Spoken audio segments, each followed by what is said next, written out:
Kerja berat, peras keringat, banting tulang, pontang-panting dari berdiri sampai nungging. Tapi mengapa masih banyak rakyat miskin?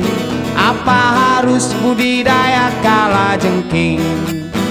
Kulihat dan ku baca di sosial media, kalau Anda ingin cepat kaya, wow, hidup yang irit gak usah mewah-mewah. Kalau beras mahal, tawarlah biar murah. Lauk pauk pun cukup seadanya.